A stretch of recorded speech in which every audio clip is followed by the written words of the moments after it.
मैं पूरे देश में इतना बड़ा जन जागरण करना चाहता हूं आप लोगों के दिशा निर्देश और आपके साथ सहयोग से, क्योंकि मैं अपने आप कभी अहंकार में पैदा नहीं करना चाहता, क्योंकि मैंने अपने आप से घोषणा की है। दूसरों के सामने घोषणाएं अलग होती है। मैंने घोषणा की है कि मैं प्रकृति से निवेदन करता हूं, कुदरत कोई चीज है उससे मैं निवेदन करता हूं, मेरे शरीर में कोड बर्दाश्त कर सकता हूं, लेकिन मैं घमंड बर्दाश्त नहीं करूंगा, कभी अहंकार बर्दाश्त नहीं करूंगा। और लेकिन दुश्मन के लिए तो मुझे वैसा बनना ही पड़ेगा, और वहां मैं कोई समझौता करने वाला भी नहीं हूं, क्योंकि दुश्मन हमारा निर्धारित हो चुका है। हमारे जो मार्गदर्शक मंडल लोग हैं और जिन लोगों ने भी निर्धारित किया, उन्होंने हमें बता दिया है बेटा ये तार के ये दुश्मन है तेरा। फिर अब हमारा दुश्मन दूसरा कोई नहीं हो सकता। हमारे समाज के कुछ लोग हमारे विरोधी हो सकते हैं, हमारे समाज के कुछ लोग हमारे विरोधी हो सकते हैं, लेकिन हमारे दुश्मन नहीं हो सकते। हमारा दुश्मन तो एक ही है, वो आइडेंटिफाई है, हम उसी से लड़ेंगे, उससे ही लड़ना हमारा तय है। इसलिए यहां पर हम लोगों ने ये कार्यक्रम एक आगाज करने के लिए रखा है, एक घोषणा करने के लिए रखा है। मैं कई बार कह चुका हूं पहले भी, आज भी ये बात दोहरा देता हूं कि बामसेफ एक यूनिवर्सिटी है, बामसेफ एक कॉलेज, एक स्कूल है, जहां से एक विचारधारा शिक्षा देनी अनिवार्य है, और ये तब तक अनिवार्य है, ये यूनिवर्सिटी तब तक चलेगा जब तक बहुजन समाज बच्चे पैदा करता रहेगा। जिस दिन बहुजन समाज बच्चे पैदा करना बंद कर देगा, उसके बाद बामसेफ की कोई जरूरत नहीं है, क्योंकि ये जो विचारधारा है ये पीढ़ी दर पीढ़ी आगे ट्रांसफर करना है, इसको आगे से आगे बढ़ाना है, आगे वाली पीढ़ी में पहुंचाना है। तो इसके लिए सिर्फ और सिर्फ बामसेफ है, इसके अलावा कोई नहीं है। मैंने दुनिया के अच्छे अच्छे धुरंधरों के साथ बैठ करके बात कही है, तो वो क्या कहते हैं, अरे ये जानकारी आप लाते कहां हो, कहां से लाते हो? मैंने कहा भाई हम खोज करते हैं और आप किसी की खोज कर दी हुई पढ़ते हो, इतना ही फर्क है और कुछ नहीं, हम खोज करके निकालते हैं। इसलिए साथियों, हम लोगों ने ये संकल्प लिया है कि अब हम किसी भी कीमत पर भारतीय संविधान के साथ जो भी बदमाशी उन्होंने करने का तय कर दिया है, इसमें डाउट नहीं है, कोई कहने वाली बात नहीं, उन्होंने तो कर दिया है, इसलिए हमने भी तय कर दिया है कि बदमाशी हम होने नहीं देंगे, किसी भी कीमत पर ये संविधान के साथ में होने नहीं देंगे। इसलिए हमने सोचा कि हमारी ताकत कितनी है। हमारी ताकत कुछ भी नहीं है। हमारा संगठन एक छोटा सा संगठन, एक लिमिटेड संगठन, मैं एक छोटा सा व्यक्ति, मेरे कार्यकर्ता, मेरे विद्वान पुरुष सारे के सारे लेकिन एक लिमिट में हैं। तो हमने क्या किया, हमने एक तरीका निकाला। क्या तरीका निकाला कि पहले हमारी समस्या हुआ करती थी जातियां, हम 6743 जाति के टुकड़ों में बटे हुए थे। आज हमारी समस्या क्या है कि हम हजारों संगठनों में बटे हुए हैं, हजारों संगठनों में बटे हुए हैं, और कोई संगठन, एक संगठन दूसरे संगठन के मंच पर आने को तैयार नहीं है। तो संगठनों को जोड़ने का एक हमने फॉर्मूला अपनाया और लोगों से निवेदन किया कि भाई आपको अपनी आइडेंटिटी खत्म नहीं करनी है, आपका संगठन, आपका रजिस्ट्रेशन, आपका बैनर यथा स्थिति रहेगा। लेकिन हमने उनको एक बात समझाई कि एक छोटी नदी जो पहाड़ से निकलती है, कहीं से निकलती है और थोड़ी देर चल के खत्म हो जाती है, अगर ऐसी नदी जो अपने आप को छोटी नदी कहती है, मानी जाती है, अगर वो नदी या नदी का पानी समंदर में मिलने के लिए अगर सपना देके थोड़ी कल्पना करे कि मैं भी समंदर में जाकर समा जाऊं और वहां उसकी हिलोरों में खो जाऊं, अगर वो छोटी नदी ऐसा सोचे तो निश्चित तौर पे उसे किसी बड़े दरिया में मिलना पड़ता है।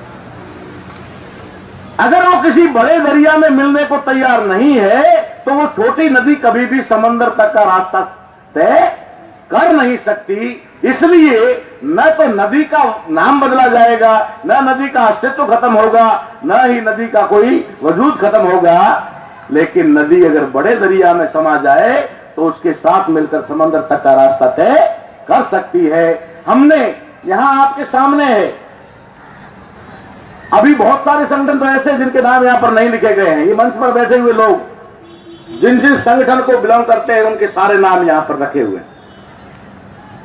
हमने उनसे रिक्वेस्ट की कि भाई हमें एक समस्या और एक राष्ट्रीय स्तर पर इकट्ठा होना चाहिए। अपने गली मोहल्ले तहसील जिले स्टेट में अपना जो है चलाते रहो, कोई दिक्कत नहीं है। और जब समस्या कॉमन हो और बड़ी समस्या हो, जैसे संविधान आज हमारी बड़ी समस्या है, आरक्षण कभी हमारी समस्या हुआ करती थी, अब समस्या नहीं है। अभी आरक्षण कोई समस्या नहीं है ना, क्योंकि मरा हुआ आदमी समस्या नहीं होता है, बीमार आदमी समस्या हो सकता है, उसको हॉस्पिटल ले जाना, डॉक्टर के पास ये करना वो करना, मरे हुए तो सिर्फ एक ही जगह ले जाना होता है। तो आरक्षण की तो अब कोई चर्चा करने की जरूरत नहीं है। संविधान आज हमारी समस्या है कि संविधान खत्म हो गया हमारा क्या होगा। तो संविधान बचाने के लिए हमने दिल्ली के रामलीला मैदान पर ऐलान किया था। उस समय हमारे संगठन के वहां, हमारा संगठन भी नहीं कहूंगा, मैं तो कहूंगा ऑल ओवर बहुजन समाज के लोग, 35 संगठनों के अलग अलग बैनर वहां पर लगे थे और लोग आए थे। इस साल हमने और प्रयास किया, थोड़ा और प्रयास को आगे बढ़ाया, तो आज हमने ये गिनती लगाया है, लगभग मेरे ख्याल से 60-65 के आसपास में इस संगठनों की संख्या है। और कुछ संगठन ऐसे भी हैं जो लोग नाम बैनर बन गया था और नहीं लिखवा सके, या कांटेक्ट नहीं हो पाया, या आ नहीं पाए, ऐसे भी बहुत सारे लोग हैं। तो आज हम 70 से 100 संगठनों को एक मंच पर लाने में सफल हो गए हैं। हमने ये कहा है कि न तो ताराराम, न सुबचन राम, न सोन सिंह और न ही आरएमएस, आपको सिर्फ और सिर्फ संविधान के नाम पर इकट्ठा होना। अगर संविधान मुझे अधिकार देता है और मैं संविधान की खाता हूं, तो मेरा फर्ज है उसे बचाना। और इस देश में जो भी व्यक्ति संविधान की खाता है, उसे संविधान को बचाने का उसका भी फर्ज बनता है। इसलिए हम लोगों ने ये मंच स्थापित किया है। ऐसा मंच जब हमने स्थापित किया और शुरू हुआ, तो हमें खुद नहीं पता चला कि हम खुद कौन से बड़े दरिया में जा मिले। हम तो छोटी छोटी नदियों को मिलाना चाह रहे थे कि हमारे साथ मिल जाए, लेकिन हमें खुशी हुई आज कि हम खुद एक बड़े दरिया में जा मिले हैं। और ये अब समंदर तक का रास्ता, यानी हमारी आजादी का रास्ता कोई रोक नहीं सकता। अभी हमारी अगली और प्लानिंग है, मैं आपसे इशारे में कह देता हूं। अभी तो साहब ने भी इशारा किया थोड़ा सा कि जो बामसेब की बात करेगा और बामसेब के साथ नहीं आएगा, उसे गद्दार घोषित ही नहीं किया जाएगा, दुश्मन से पहले उसका पिटाई भी किया जाएगा। ये भी किया जाएगा, करेगा, अलग उद्देश्य के लिए। क्योंकि मैंने 2006 में इसी मुंबई में एक बात कही थी, 2006 में मेरा स्पीच वायरल हुआ पूरा देश में, वो में मैंने एक बात कही थी, बामसेब में 2 तरह के लोग आते हैं। एक वे लोग जो बामसेब द्वारा निर्धारित उद्देश्य को पूरा करने के लिए आते हैं। बामसेब का उद्देश्य निर्धारित है, वहां कोई समझौता नहीं है, उद्देश्य के साथ कोई समझौता नहीं, विचारधारा के साथ कोई समझौता नहीं है। अगर उस उद्देश्य को पूरा करने के लिए आता है, वो एक तरह का आदमी है। दूसरा उस तरह का आदमी है जो अपना उद्देश्य पहले निर्धारित करता है और फिर उसे पूरा करने के लिए बामसेब में आता है। यही बात मैं 2006 से 17 कितना मानोगे, 11 साल बाद दोहरा रहा हूं। यहां 11 साल बाद दोहरा रहा हूं ये बात। इसलिए मैं आप लोगों से ही विनती करता हूं कि हमें संविधान बचाने के लिए अपनी जान पर भी खेलना पड़े तो कोई परवाह नहीं करनी चाहिए। क्योंकि हम जान पर खेल करके भी अगर संविधान बचा पाए तो हमारी आने वाली पीढ़ियां बच जाएगी, और अगर हमने अपनी जान बचाने में लग गए तो आने वाली पीढ़ियां गुलाम हो जाएगी।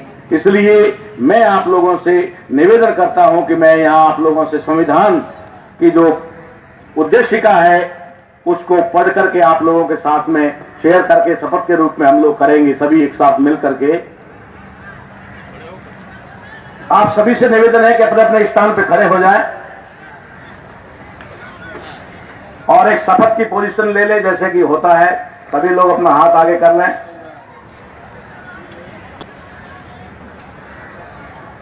हम भारत के लोग भारत को एक संपूर्ण प्रभुत्व संपन्न समाजवादी पंथ निरपेक्ष लोकतंत्रात्मक गणराज्य बनाने के लिए तथा उसके समस्त नागरिकों को सामाजिक, आर्थिक और राजनीतिक न्याय, विचार, अभिव्यक्ति, विश्वास, धर्म और उपासना की स्वतंत्रता प्रतिष्ठा और अवसर की समानता प्राप्त कराने के लिए तथा उन सब में व्यक्ति की गरिमा और राष्ट्र की एकता और अखंडता सुनिश्चित करने वाली बंधुत्वता बढ़ाने के लिए दृढ़ संकल्प होकर अपनी इस संविधान सभा में आज तारीख 26 नवंबर 2017 को एतद द्वारा इस संविधान को इस देश में पूर्ण रूप से लागू करवाने की शपथ लेते हैं। धन्यवाद। जय भीम, जय मूल निवासी। अब मैं आप लोगों से एक बात कह करके अपनी बात खत्म करूंगा। सिर्फ जो आगे का मेरा बात है वो आपके सामने रखना चाहता हूं, सिर्फ 2 मिनट में। और वो बात ये है, हाँ हो गया खत्म, 2 मिनट में सिर्फ, हाँ वो भी रखता हूं। हाँ पहले वो कहता हूं, याद में आए तो कल 27, 28 और 29 3 दिन के लिए हमारा जो अधिवेशन बांद्रा में गवर्नमेंट कॉलोनी ग्राउंड नंबर 1 पर होने जा रहा है। आप सभी लोग उसमें सादर आमंत्रित हैं। मैं आप लोगों से एक निवेदन करूंगा उसी परिप्रेक्ष्य में कि हम राजनीति को प्रभावित कैसे करेंगे। कई लोगों को ये लगता है कि बात कर दी, हवा में उड़ गई, नेता बन गया, भाषण दे दिया, फोटो खिंचवा लिया। नहीं, हमारे पास में इसका पर्याप्त कार्यक्रम है।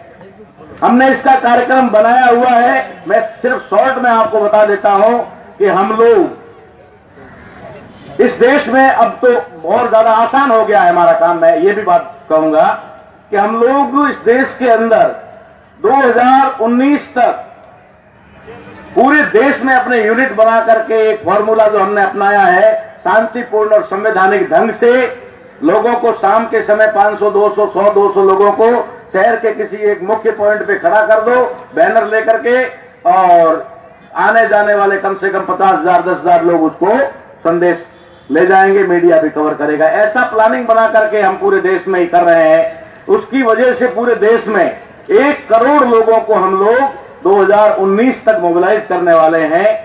ऐसे 1000 सेंटर पर हम लोगों को ये खड़ा करके ऐसा प्लानिंग कर रहे हैं। उससे क्या होगा, उससे एक संदेश जाएगा और उसका असर क्या होगा वो बता देता हूं आपको। उसका ये संदेश 2 लोगों के लिए होगा।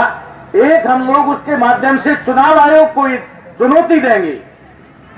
क्या चुनौती देंगे कि अगर कोई राजनीतिक दल अपने मैनिफेस्टो में भारतीय संविधान पर ईमानदारी से अमल करेंगे या उसको लागू करेंगे, ऐसा उसके मैनिफेस्टो में नहीं है, तो उस पार्टी की मान्यता ही रद्द की जाए। और अगर चुनाव आयोग ऐसी बात को नहीं मानता है तो उसके लिए अलग रास्ता निकाला जाएगा, अभी नहीं बताऊंगा। लेकिन दूसरी, हम एक ऐसी हालात निर्माण करने जा रहे हैं कि इस देश के अंदर ऐसी कोई राजनीतिक पार्टी नहीं होगी जो अपने मैनिफेस्टो में भारतीय संविधान का जिक्र नहीं करेगी, लागू करने की बात नहीं करेगी। जो पार्टी अपने मैनिफेस्टो में भारतीय संविधान लागू करने की बात नहीं करेगी, जनता उसके साथ क्या बर्ताव करेगी ये उनको सोचना होगा। इसलिए मैं संक्षिप्त में ये बात कह रहा हूं कि आने वाले समय में यानी 2019 के चुनाव में हम लोग ऐसा हालात निर्माण कर देंगे, और ये आपके सामने वादा कर रहा हूं। हो सकता है कल भी गोली मार दी जाए, कुछ हो जाए, अलग बात है, लेकिन बात खत्म नहीं होगी, मैं खत्म हो सकता हूं। 2019 में अगर आप लोगों ने ईमानदारी से काम किया तो प्रत्येक राजनीतिक दल के मैनिफेस्टो में आपके संविधान का जिक्र होगा। 65 साल बाद इतनी ताकतवर सरकार और निरंकुश सरकार, इतनी डिक्टेटरी सरकार अगर संविधान दिवस मनाने के लिए विवश और मजबूर हो सकती है तो ये तो कोई साधारण सा काम है भैया। एक चुनाव आयोग को ही तो मनवाना है। इसलिए आपका साथ सहयोग चाहिए। और जितने भी लोग देश भर से आए हैं इस कार्यक्रम में, वे सभी लोग, जो भी संदेश आज अलग अलग लोगों के माध्यम से आपको मिला है, ये संदेश जो लोग किसी कारणवश या नहीं पहुंच पाए उन लोगों तक जाकर के संदेश देंगे। ऐसी उम्मीद और आशा के साथ मैं अपनी बात को समाप्त करता हूं। जय भीम, जय भारत, जय मूल निवासी। जय मूल निवासी। अधिकारों के लिए देश में हो रहे जन आंदोलन की प्रत्येक गतिविधियों की जानकारी के लिए मूल निवासी जन आंदोलन YouTube चैनल को सब्सक्राइब करें, घंटी के निशान पर क्लिक करें। वीडियो को ज्यादा से ज्यादा लोगों तक पहुंचाने के लिए वीडियो पर लाइक, शेयर और कमेंट भी जरूर करें। धन्यवाद। जय मूल निवासी। जय भीम, जय मूल निवासी। जय भारत, जय संविधान।